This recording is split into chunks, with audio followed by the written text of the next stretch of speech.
Evangelho de Mateus 18, 23 a 35. Se nós perguntássemos qual é o principal problema do ser humano, se fosse para você descrever em uma única palavra, qual é o principal problema do ser humano, qual a palavra você usaria? Eu creio que nós poderíamos resumir: relacionamento. Relacionamento. Primeiro, o relacionamento com Deus. Depois, o relacionamento interpessoal, o relacionamento familiar, o relacionamento profissional, com as pessoas de uma forma geral. E se nós olhamos a palavra de Deus, nós veremos que toda a palavra de Deus gira em torno do relacionamento. Ela fala sobre o relacionamento do ser humano com Deus e do relacionamento interpessoal. A Bíblia gira em torno deste tema. A nossa vida gira em torno deste tema.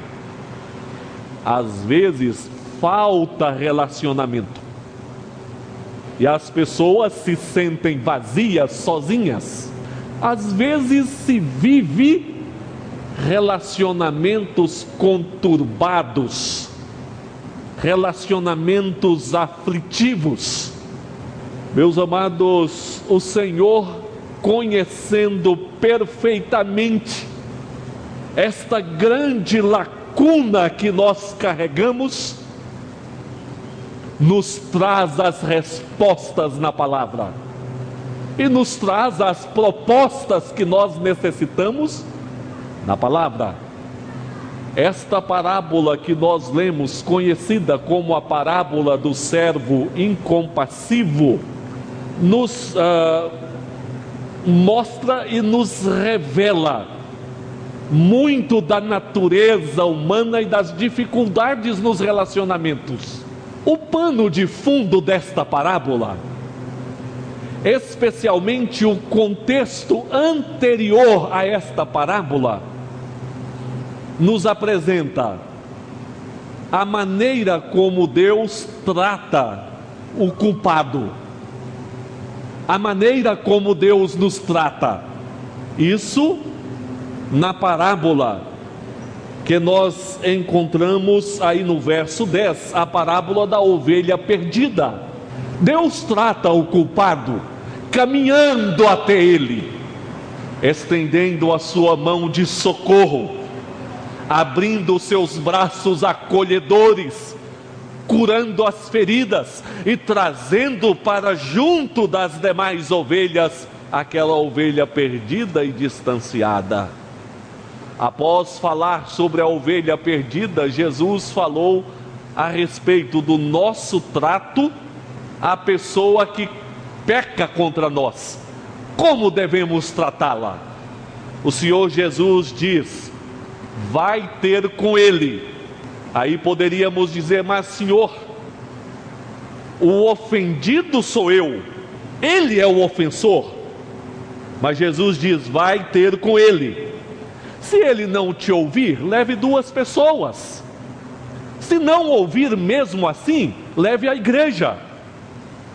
Mas Jesus está dizendo: busque reconciliação, busque paz. Diante destas palavras de Jesus, Pedro tomou a palavra e disse: Senhor, quantas vezes eu devo perdoar? 7 vezes? Jesus disse: 70 vezes 7. Meus amados, a busca e o trabalho dos relacionamentos deve ser constante.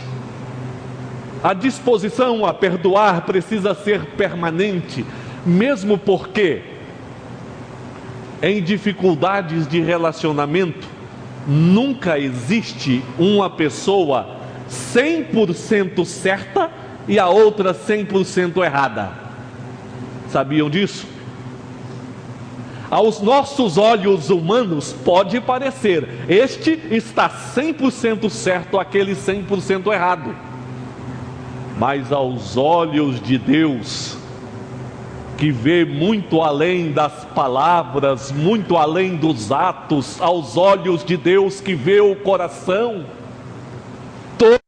nós necessitamos mesmo de sermos irrigados em nossos corações pela misericórdia, pelo poder e pela graça de Deus. Nesta parábola do servo ou do credor incompassivo, o Senhor Jesus nos ensina que a graça de Deus dispensada sobre as nossas vidas,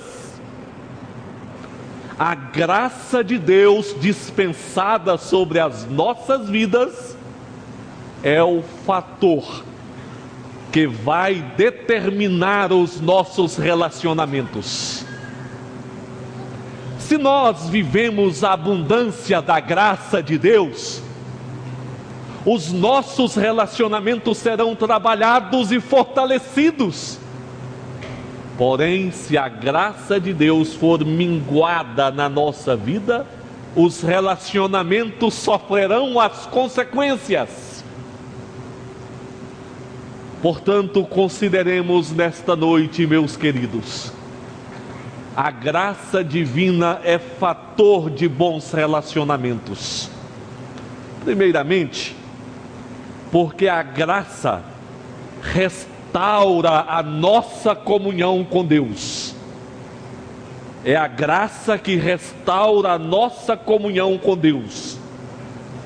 O Senhor Jesus fala a respeito de um rei que resolveu ajustar contas com os seus servos. Quem é este rei?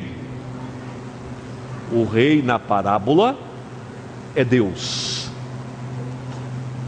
Todos estão sob ou debaixo do cetro deste rei. Não se trata de uma opção, não se trata de uma decisão. Todos nós estamos sob o governo de Deus. É verdade que algumas pessoas olham para cima e dizem: Deus reina, Deus é Senhor. Outras pessoas ignoram, mas nem por isso Deus deixa de ser Senhor e Rei.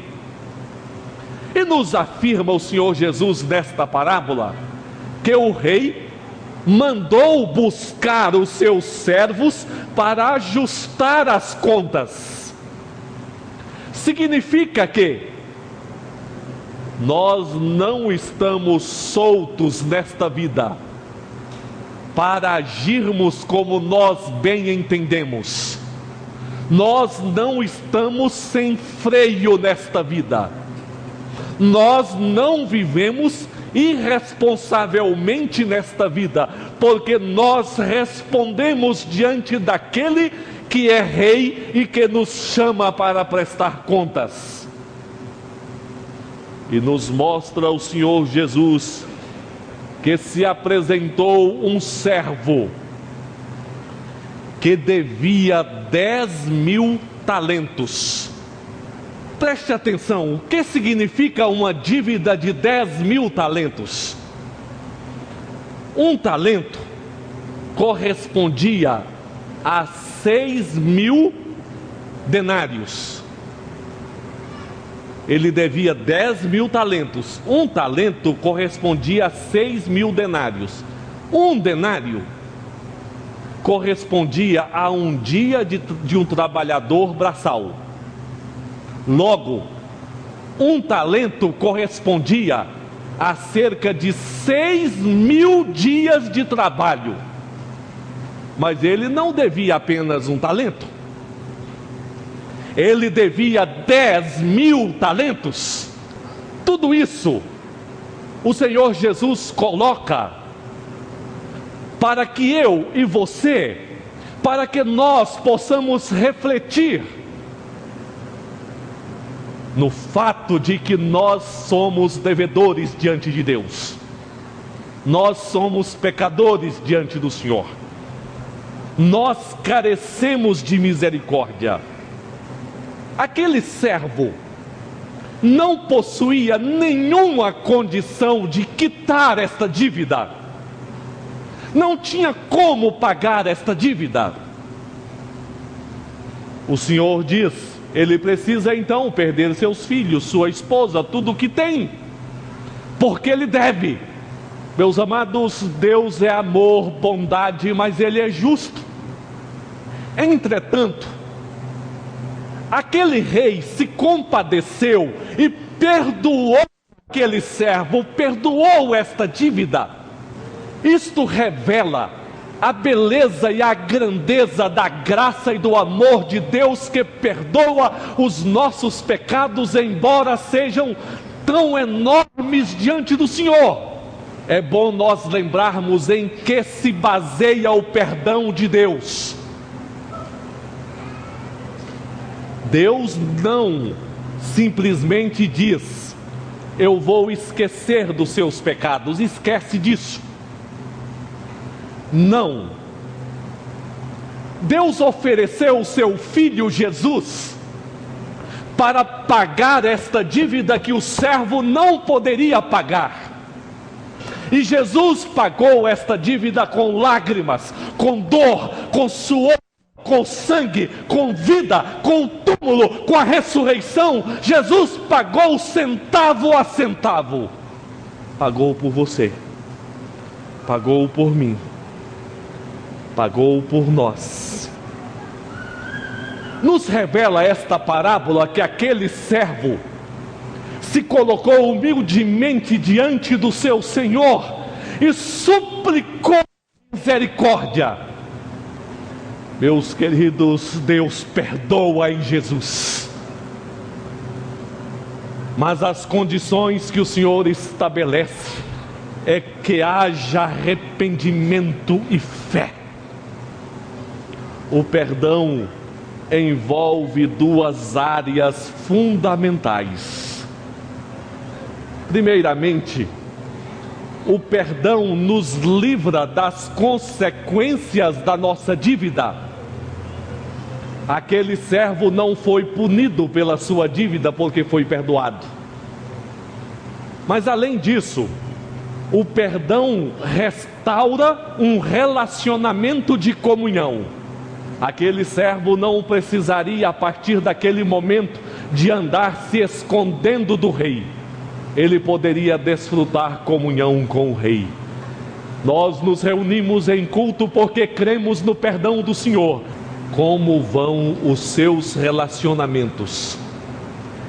A graça de Deus é fator que determina a qualidade de nossos relacionamentos. Por quê? Em primeiro lugar, é pela graça de Deus que a nossa comunhão com Ele é restaurada. Mas eu quero considerar um segundo momento. É o seguinte: a graça de Deus nos qualifica ou nos equipa para a comunhão cristã. A graça de Deus nos fortalece. A graça de Deus nos prepara. A graça de Deus nos capacita, a graça de Deus nos equipa, para que possamos perdoar, nos relacionar, termos comunhão, porque quando nós vivemos a graça de Deus, nós entendemos mais as pessoas. Veja, meus amados, o rei permitiu que o servo fosse embora, quando poderia retê-lo, exigindo que o mesmo pagasse toda a sua dívida. Mas o rei permitiu que ele fosse. Aquele servo saiu livre, sem pendências, sem culpa, sem dívida, em paz, alegre. Em tese, aquele servo estava preparado para viver pacificamente com as pessoas, estava preparado para perdoar a quem lhe ofendesse, a quem pisasse em seu carro. Mas para isso, os seus olhos deveriam focar unicamente na bondade do Senhor que o perdoou. Os agravos sofridos por aquele servo em sua caminhada, no relacionamento com a família, no relacionamento com os amigos, no relacionamento profissional, no relacionamento da igreja, qualquer agravo sofrido não poderia passar de um barulhinho de um pequeno inseto voando de passagem, algo insignificante diante da experiência do perdão recebido, do livramento recebido, do fortalecimento recebido, da graça de Deus em sua vida, da paz em seu coração. Porque é Deus quem nos qualifica com a sua graça, é Deus quem nos equipa com a sua graça. Ele não nos abandona. Deus é quem nos fortalece e nos capacita com a sua graça. E nós precisamos crer no poder de Deus. Meus amados, a graça de Deus é fator que determina os relacionamentos, porque a graça de Deus restaura nossa comunhão com Ele. A graça de Deus nos equipa para que possamos ter comunhão com os irmãos. A graça nos fortalece para termos comunhão com os irmãos. E eu vou dizer, nunca espere que os irmãos vão ser perfeitos para com você, para que você tenha comunhão com eles. Cada um de nós é que necessita ser fortalecido interiormente para realizarmos e termos comunhão. Mas em um terceiro momento, a graça de Deus exige algo de nós. A graça de Deus exige coerência. A graça de Deus é coerente e exige coerência. O servo perdoado, 10.000 talentos perdoados, saiu da presença do rei, feliz, assoviando, sorrindo, cantando. Mas logo em seguida, encontrou alguém que lhe devia. Lhe devia quanto? Apenas 100 denários. Não era talento, era denário.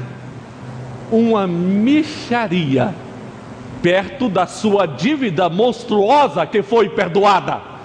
E eu vou dizer, podem bater no seu rosto, podem te chutar, podem te ferir, mas continua sendo uma ofensa irrisória perto da sua ofensa para com Deus.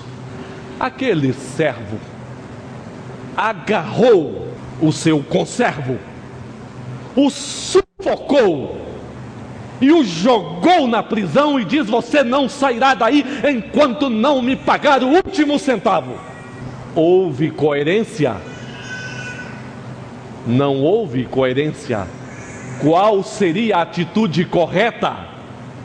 Eu acabei de ser perdoado, estou grato a Deus, por isso eu te perdoo também, porque uma dívida maior me foi perdoada. Será que você não tem sufocado algumas pessoas? Será que nós não temos sufocado algumas pessoas? Será que nós não temos lançado algumas pessoas na prisão?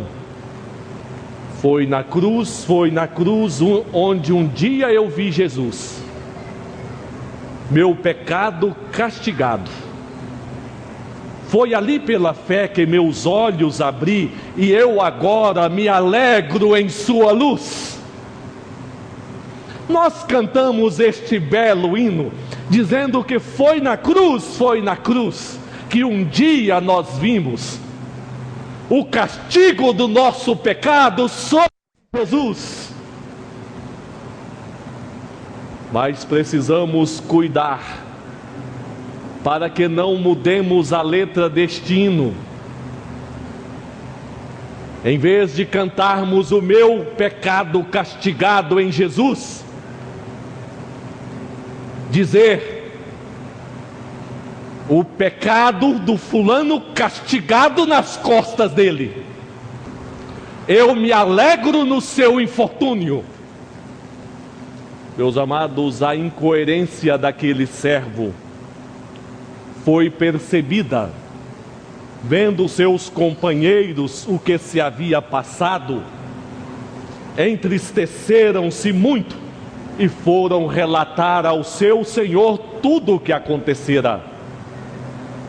Os companheiros daquele servo perceberam que havia uma incoerência. Ele acabava de ser perdoado, agora se levantou contra o seu conservo. Meus amados, os problemas de relacionamento afligem a família, afligem a igreja, afligem o mundo, todos os percebem. E os companheiros perceberam. Mas esta incoerência foi também não apenas percebida, mas também condenada pelo próprio Senhor Jesus, pelo Senhor Deus, na pessoa do rei. Então o seu senhor, chamando, lhe disse: servo malvado, perdoei-te aquela dívida toda porque me suplicaste. Servo malvado, não foi um servo generoso, não foi um servo bom, não foi um servo grato. Meus amados, nós queremos receber do Senhor as palavras servo bom e fiel.